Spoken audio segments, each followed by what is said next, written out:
Padded Room Radio. My name is Darian. I have returned. It's time for the Insomnia Hour, you motherfuckers. It is presently 8:38 in the PM, and I can't get any goddamn sleep in this place.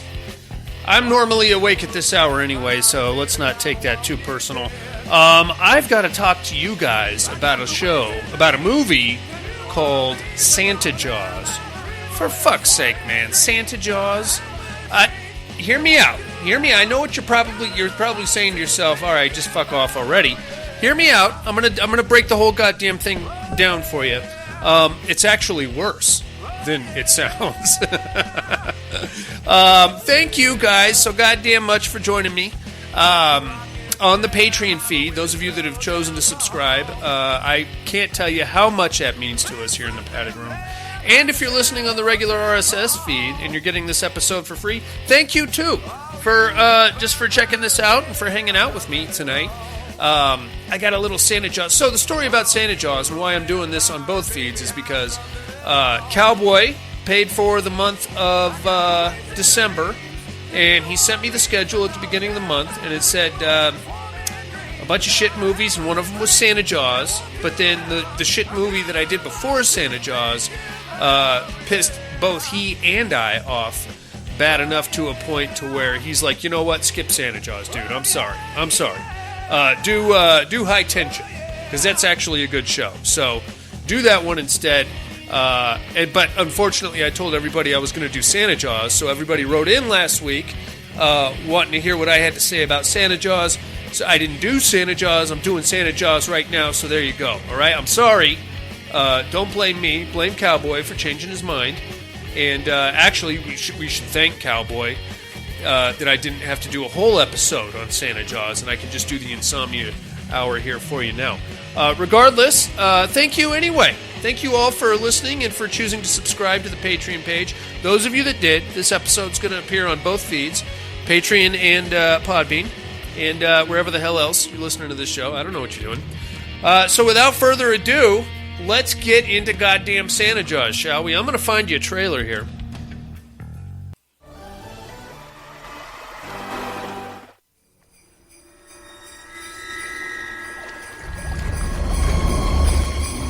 Do you guys hear those bells?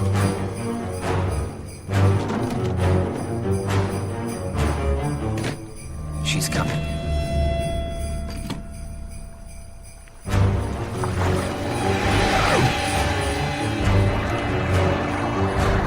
She's coming in hot.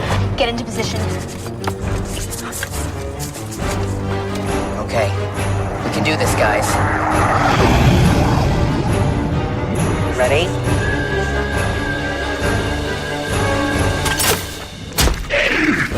Nice shot.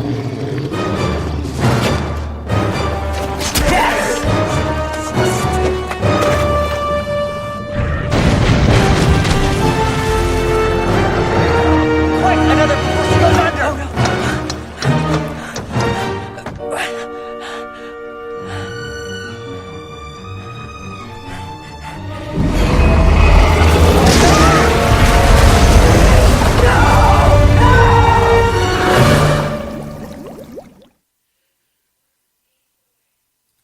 Okay, so that wasn't actually a trailer. That was just about a minute and a half of the movie, because that's all that they put on YouTube.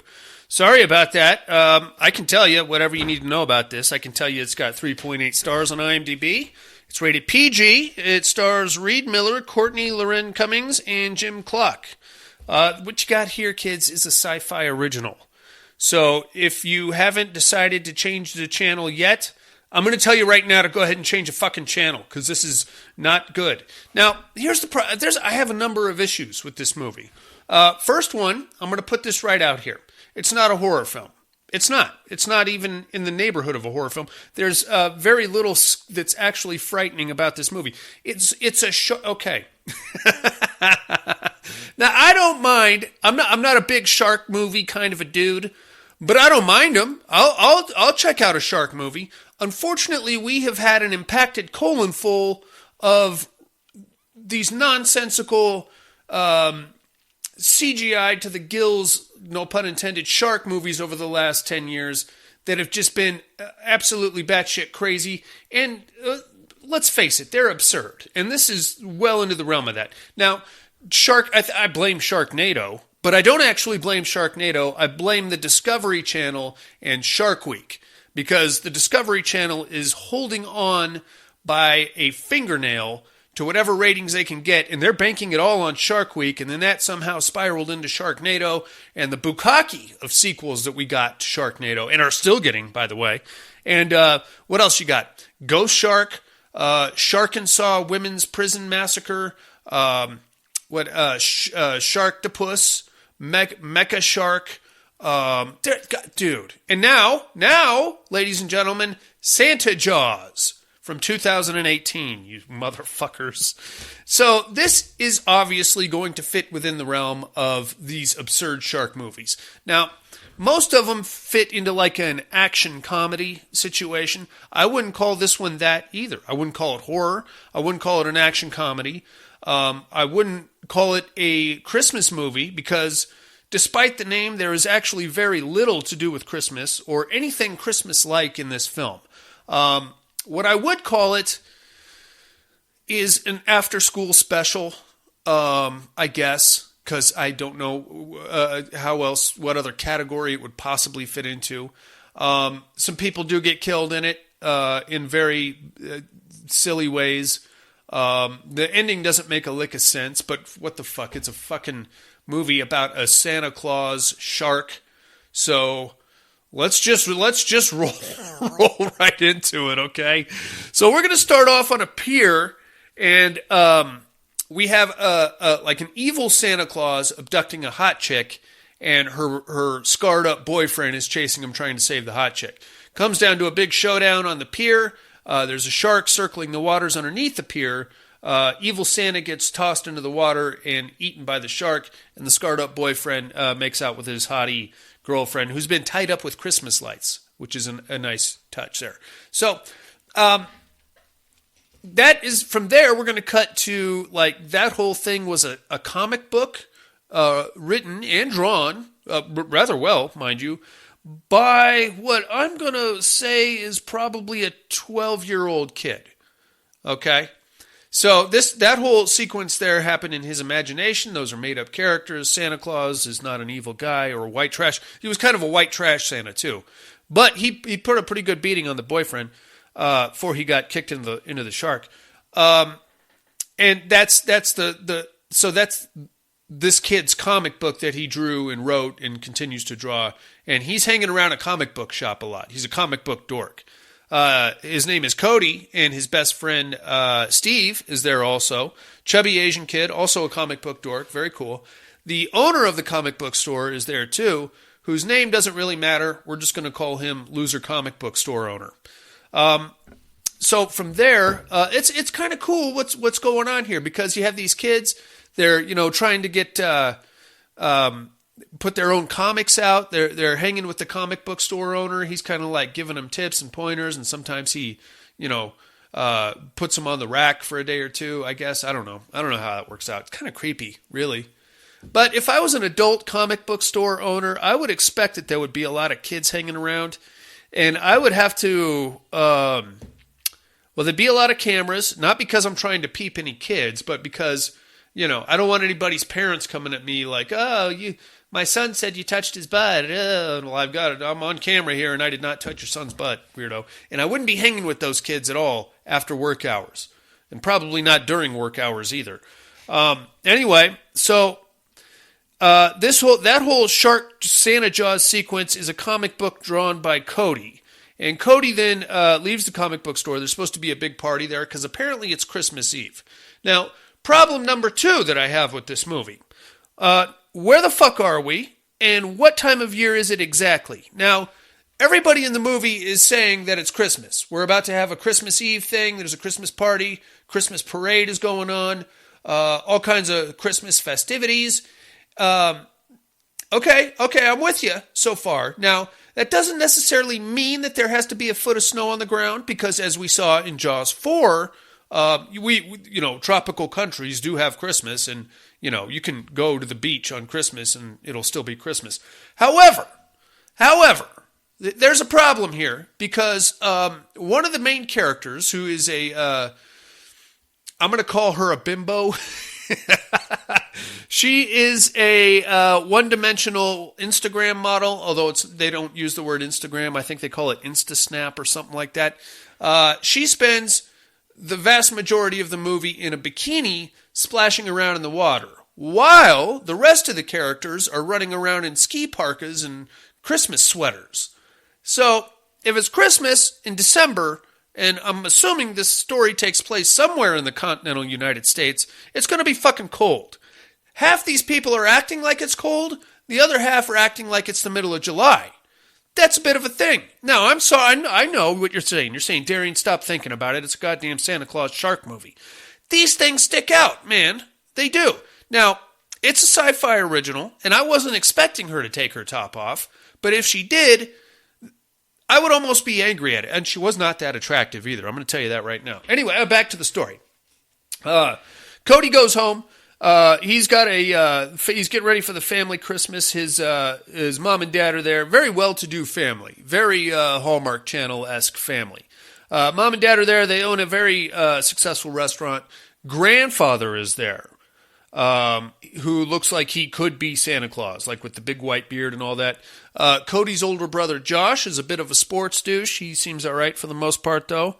And we've got rich uncle and trophy wife aunt coming in. That's the aforementioned InstaSnap chat model, whatever the fuck her problem is. She won't shut up about how many followers she has and what kind of poses she needs. And 9 million people want to see me in a bikini. It's fine. These characters are completely one-dimensional, and this story could easily be transposed over to the Hallmark Channel, where if you just remove the shark from the equation and you just have Cody falling in love with his mysterious next door neighbor, it's an instant hit on Hallmark. I don't know what you call it, comic love, comic book stop love, love in 14 colors. I don't know, something stupid, but that's about where we're at with this. Okay, so that's what's happening. Cody's spying on his neighbor, who I just mentioned. She's a hot chick, presumably Cody's age. Her name's Jenna, but we'll get to her in a second. Now, Cody gets himself into a bit of trouble because apparently he drew a cartoon, posted it to his Facebook. I don't know what the cartoon said, or we're not going to see the cartoon. He's just going to get a stern talking to from his mom about said cartoon. He posted it to some social media thing, got himself in a lot of trouble at school, and now he is grounded for a week, which means he may not, in fact, go to the comic book store Christmas Eve party, which he was looking forward to. And I can assure you that there would have been 3 people there, Cody, Stan, and the owner, Dork.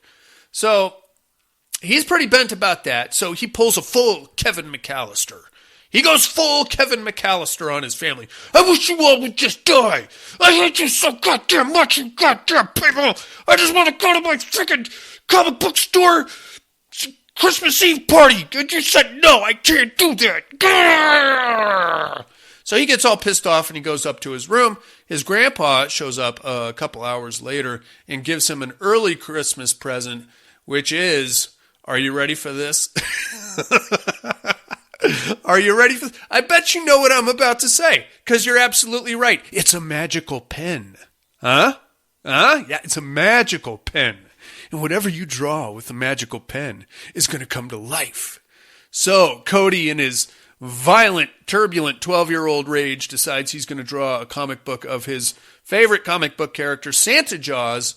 I don't know.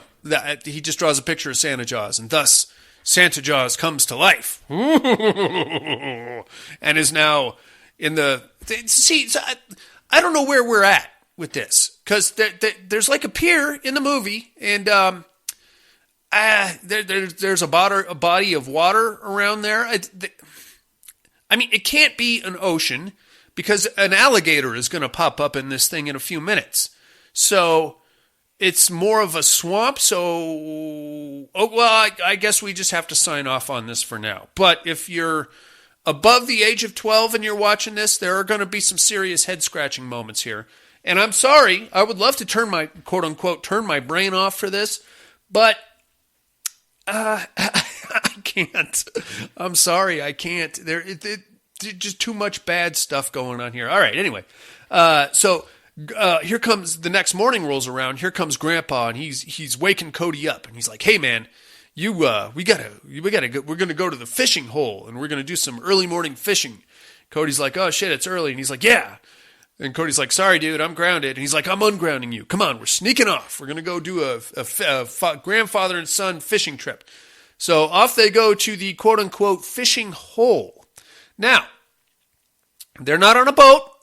They're not out on the open water, as if to say this is a big fishing hole. They are sitting on a pier, and there is noticeable land around them. So there you go. Anyway, they're out there fishing. It's early. Cody's miserable. Grandpa brought his special eggnog, which I assume has some serious alcohol in it.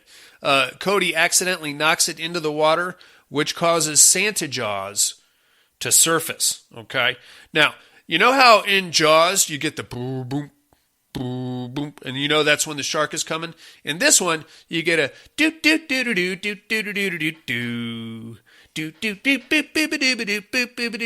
that's what we're doing here, okay? And then when the shark fin comes out of the water, it's got a neat little Santa hat on it, because that makes sense to a 12-year-old. I really, if they had just come out and said that the entire movie, not just the comic book, was written by a 12-year-old, I'd cut it a lot more slack. I would. I'd be, I wouldn't be as hard on it. But anyway, here comes a shark fin with a fucking Santa Claus hat on it. And it's also got Christmas lights wrapped all the way around it. And it pops right, it does a Samuel L. Jackson on Grandpa. Pops out of the water, snatches Grandpa off the pier, takes him underwater, chews him up, and then there goes Grandpa. Cody freaks right out, goes running home. Oh, God, Grandpa, where's Grandpa? Runs out and tells his mom, hey, Grandpa just got eaten by a shark. She calls him a liar and sends him to his room. Now, that, my friends, is a classic lazy writing trope. When something bad happens and we don't want to sound the alarm in the movie yet, everybody just signs off on the witness being a liar. Okay? That's how we continue the plot rolling, even though that doesn't make any fucking sense. See, this could have easily been solved right here. If said, oh, you think Grandpa's okay? You think he's fine? Yeah, he's upstairs sleeping. Okay, let's go upstairs and look then. Huh? How about that? How about all of his shit is down at the pier, and by the way, there's a big bite mark where he was sitting, and there's probably some blood in the water mixed with booze-addled eggnog. How about I show you that? Instead, he just goes up to his room. Oh, okay. And then he starts, what am I going to do? Am I going to warn everybody? Nobody's going to believe me? I'm just going to keep walking back and forth in the kitchen eating, I guess, caramel corn or some shit. So here's problem number 2, okay? Or I guess I'm up to number 3 now. This is a shark movie, right? And it's a Christmas shark movie. We're going to forget the Christmas part for a second. But the majority of the movie takes place on dry land, which means that everybody in the town is safe from the shark, okay? Now, the only people that get killed in this movie are people that are trying to actively stop the shark. Mind you, we're in, I guess, some coastal town in the middle of December. So it's not like they're having surf competitions or anything like that, or having some kind of a fucking wakeboarding X Games kind of a thing. It's the middle of fucking December. The water is icy cold. Nobody's going in the water. Sorry about your grandpa. You should probably call the police or something instead of walking around your kitchen eating fucking potato chips. Regardless, we have to warn people, and we have to tell them what's going on. Now, rightfully so, you should, but I mean, the level of panic here is a bit unfounded, I believe. All right, anyway, cut to later that morning. The rich uncle and the trophy wife are like, oh my God, we just bought a boat. We're going to go on a boat parade. It's a Christmas boat parade. And my Insta Snapchat followers are just going to love my new bikini. So they just bought a boat. He's some kind of a billionaire, this rich uncle. He just bought a great big fucking boat. It's out on the pier. They're getting ready to take some, I hope, X-rated pictures. They're not, though, because it's a sci-fi original. And sail the boat in the parade. Now, I guess for the purposes of this film, it's some kind of a water parade. Maybe they all just sail up and down the marina there or something. I don't know. I don't know where. Again, I have no idea where this story takes place. But that's what they're doing. They're down there getting the boat ready to set sail. She's in her bikini. She gets into an inner tube, like out in the water there. You know what I mean? So it's December. Everybody that's not in the boat or in the water or in that inner tube is bundled up. Our InstaSnap model is wearing a bikini and is not bothered by it at all. In fact, makes no mention of it being cold outside. Just food for thought. I'm just putting it out there. Something to think about moving forward. And mind you, for the rest of the film, she will not be wearing anything other than that bikini. And that's it. She ain't going to last much longer. Don't worry about it. But she's down there, and here comes Uncle Rich Guy, and he's like, hey, let's take some pictures of you in your bikini. She's like, look at how cute my tits are. And then he leans over at the wrong time, and Santa Jaws pops out of the water, and Samuel L. Jackson's his rich ass. Boom. The InstaSnap model is freaking out because she saw the whole thing, but she gets away, and she actually believes Cody. Now, right about this time, Cody rolls up to the parents' restaurant where they're preparing their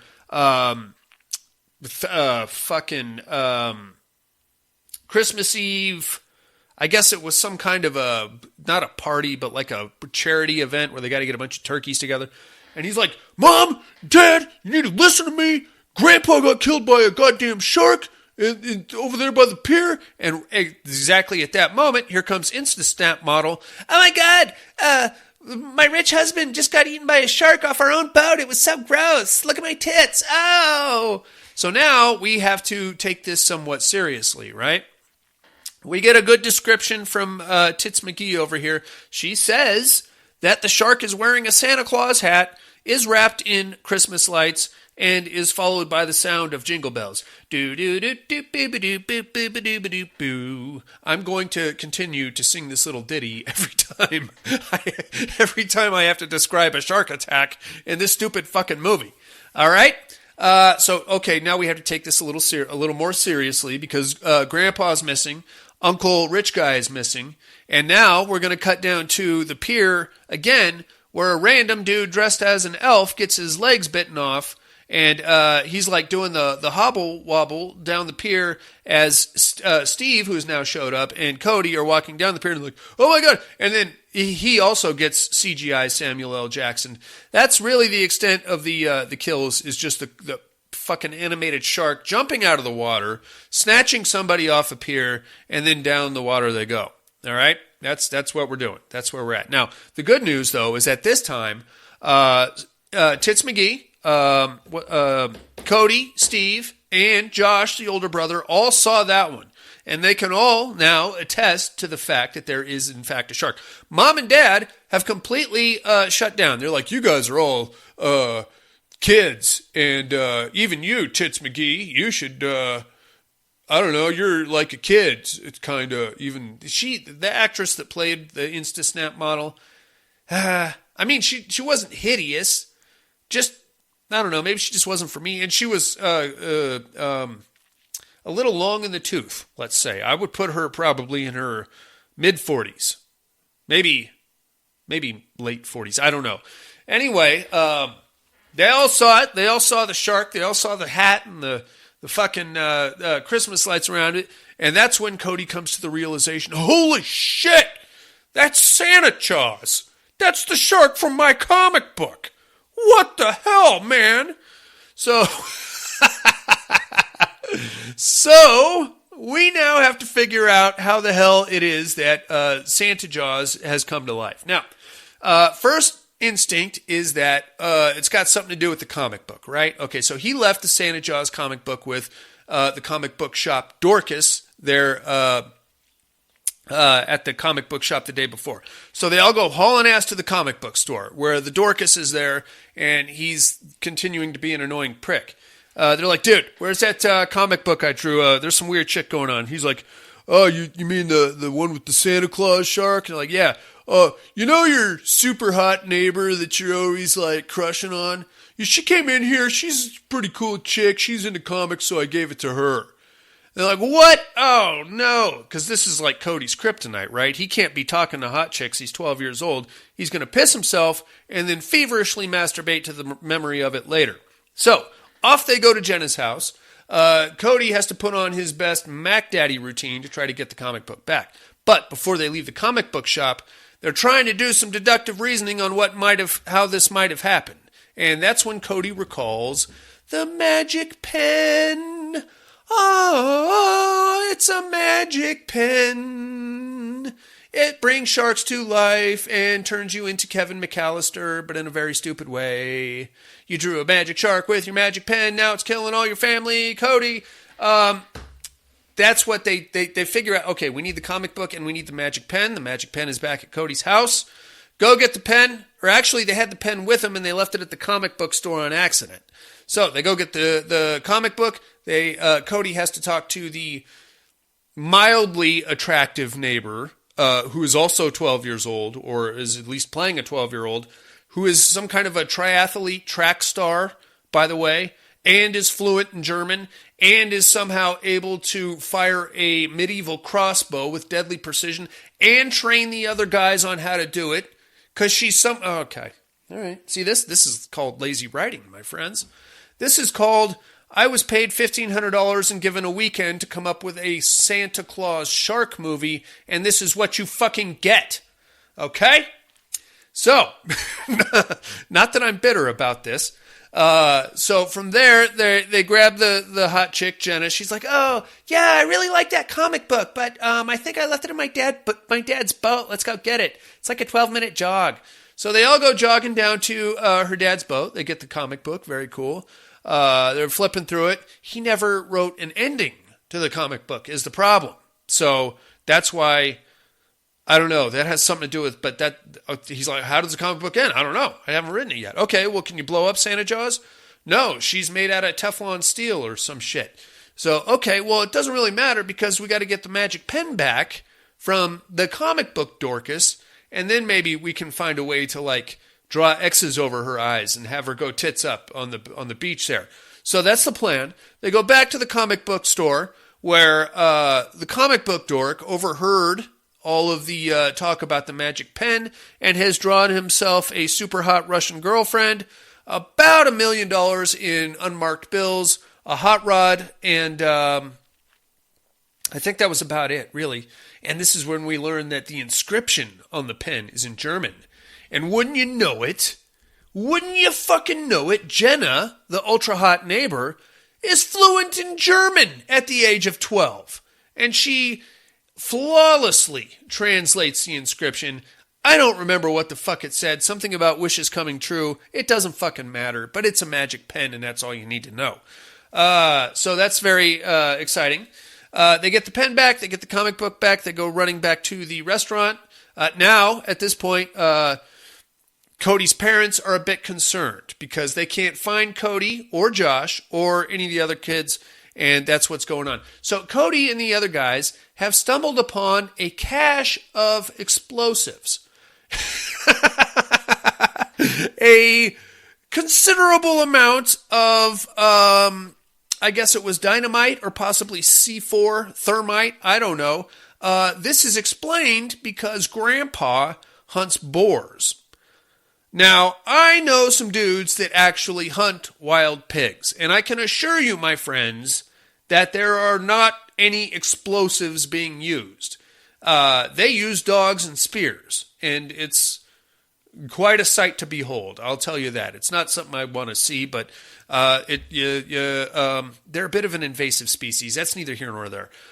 Anyway, so these kids are now running around this small coastal town with a backpack full of nitroglycerin, I guess we'll say. So they need to find a way to blow up Santa Jaws. So what they do is take a bunch of Christmas tree ornaments, fill them with said explosives, and then head on down to the pier as if this is going to do a fucking thing.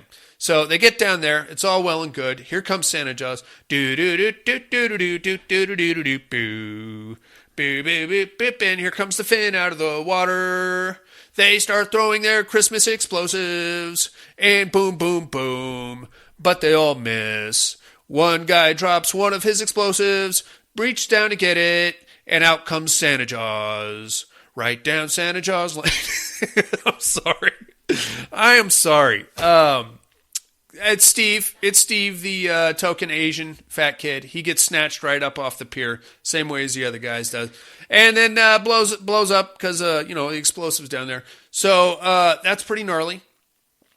At this point, we've given up on the explosives. The comic book store owner also provided them with a bunch of medieval weaponry, i.e. the crossbow, and this is where we find out that Jenna is also a championship crossbow marksman, because she's now tutoring the other guys on how to fire the crossbow. She's like, okay, power foot forward, focus on your target, good sight alignment, sight picture. You go on, you're going to remember the thing's going to kick when the bolt releases. Okay, fucking Jenna, you're a 12-year-old girl. I'll sign off on the track star thing. I will sign off on some spotty German. No. You are not a championship crossbow shooter, firer of crossbows, bolt launcher, whatever you call those fucking people. I don't know. But no. This is lazy fucking writing, and I will not stand for it. Not for another minute, you fuckers. All right, you're well, sure. Well, apparently you're not all that great because you failed to kill the goddamn shark with all your medieval weaponry, Jenna. If that is, in fact, your real name. They hit it a couple of times, doesn't do any damage. And then that's, after that, we're like, okay, well, our medieval weaponry didn't work. As if it really would. Our explosive-laced Christmas tree ornaments didn't work. In fact, it just got Steve killed. The magic pen. So now they go back to the comic book store where the Dorcas has drawn all of his girlfriends and his boats and hoes and all that shit. He tries to make a run for it with the magic pen. They chase him down to a pier where he has drawn himself a boat, obviously. And he's like, I'm not giving the pen back, man. No way. I don't care about those people. I'm just a nobody, and I just hang around with 12-year-old kids. And this is my chance to beat somebody, and I'm not doing it. You're a fucking dork, man. You're a dork, and you own a comic book store, and you spend way too much time with 12-year-olds, okay? So that's not our fault. That's your fault. In a really bizarre move, he's like threatening to throw the pen in the water.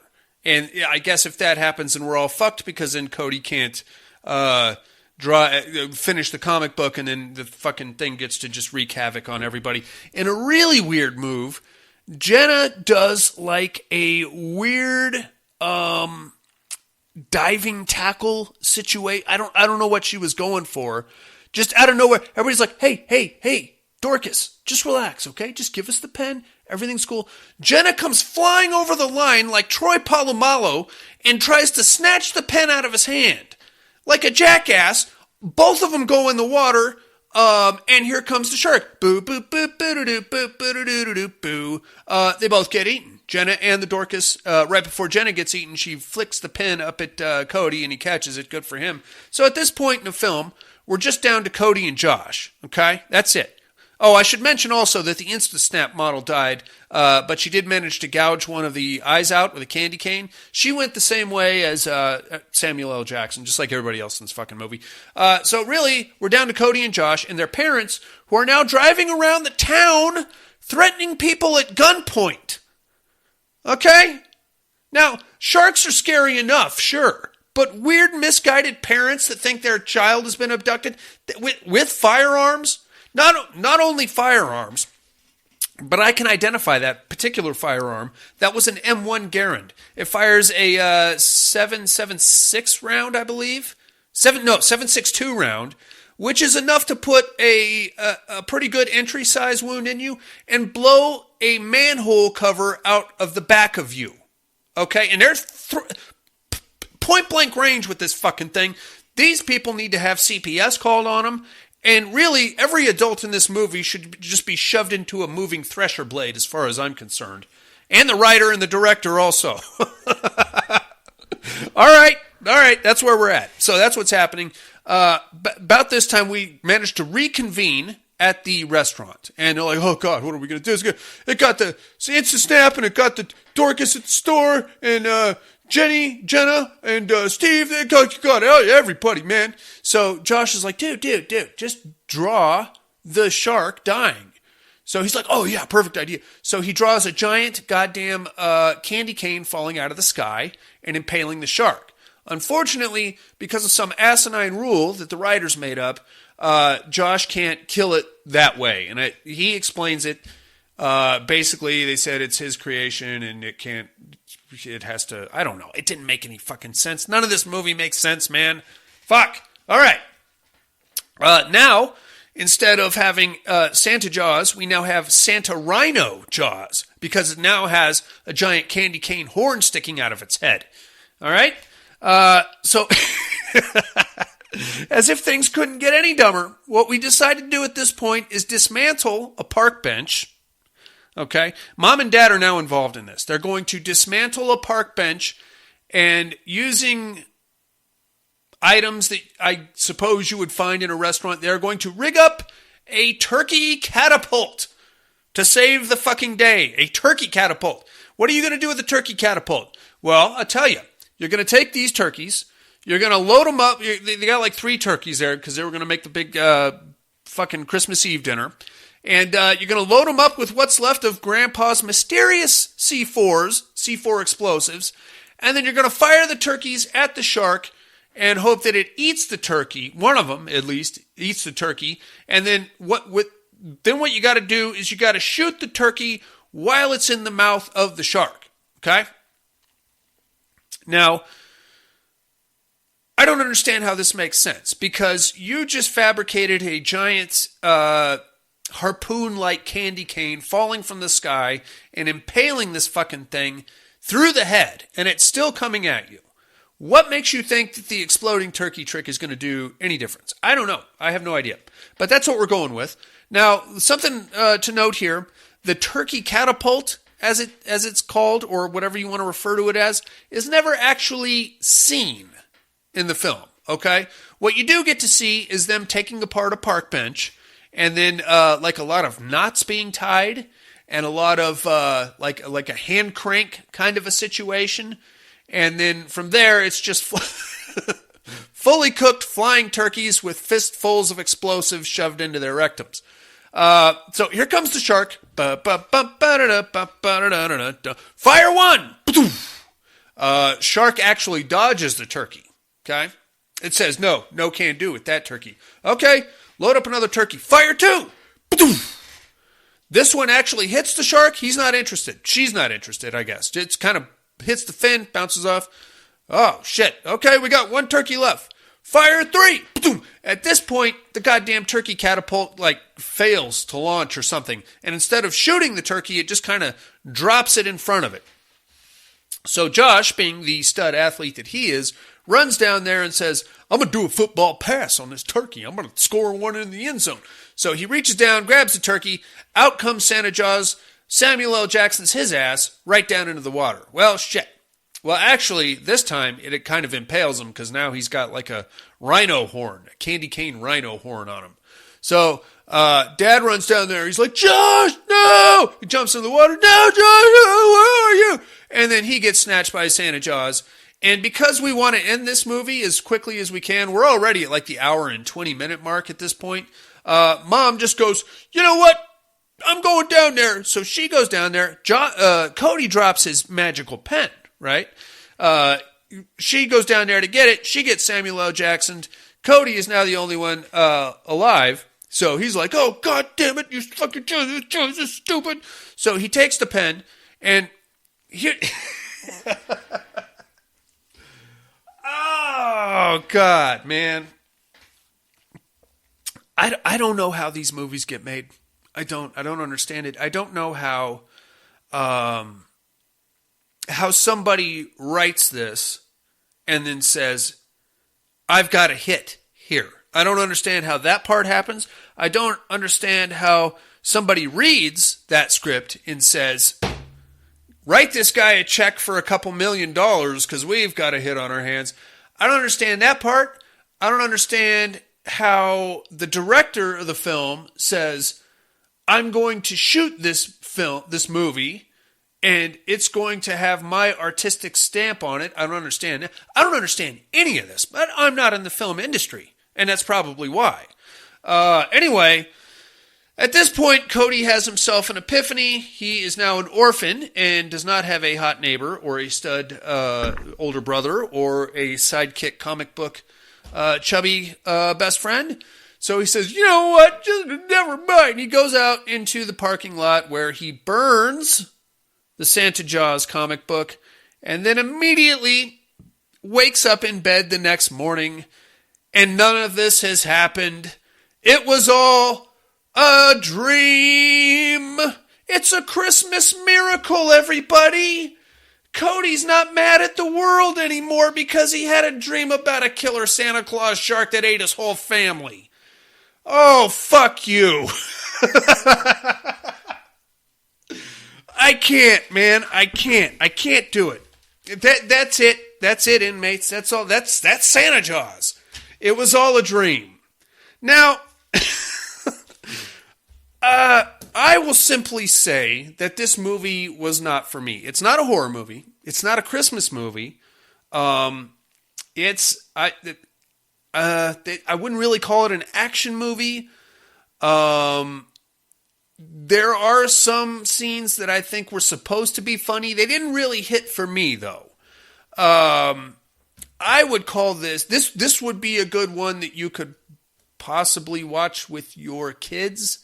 Deacon sat through most of it. He was rolling his eyes at some point. He's my 6-year-old son, Deacon. He was rolling his eyes during a lot of this. And it wasn't just because I was heckling the shit out of it, which I can assure you I was. But there's a lot of silliness here, guys. But at the same time, it's a fucking movie about a Santa Claus shark. So I don't know what you want. You know, if you actually took the time to sit through this movie and were expecting some kind of cinematic experience, like you were going to have your heartstrings tugged on, or this was going to move you in some way, it's called Santa Jaws. That's the name of the movie, all right? It's not for me. Am I mad at it? I realize I probably seem like I am right now, but I'll be honest with you, there's no fucking way I would have watched this movie had it not been for Cowboy. And you lovely people out there in Patreon land and in the regular RSS feed. All right, inmates, I'm not going to waste any more of your time with Santa Jaws. Tim and Luffy over at Horror for Dummies, they actually liked it, and they've got a whole argument defending this. It doesn't make any sense to me, man. But love you guys. Thank you very much for joining me. Thank you for your continued patronage over at the Patreon campaign. For those of you that chose to subscribe, and those of you that didn't, consider it. You can have control of a whole month, and I can yell at you about one of the shitty movies that you picked. Doesn't that sound like a deal? For the low price of $5 a month, I will berate you voraciously and whatever movie you picked. All right, guys. Thank you again very much for joining me. This is, what is today? The 28th. So I'm going to resume the regular Insomnia Hour as soon as, probably not this week, but next week, after the holidays are officially over and I can kind of stretch my legs a little bit. In the meantime, thank you again. I'm going to go get some sleep, man. Emptiness wells up from my insides. Memories are fading with the dimming of the lights. Alone with the things you left behind. This is a scar I cannot hide. Your love looks like blood tonight. In the shadows, no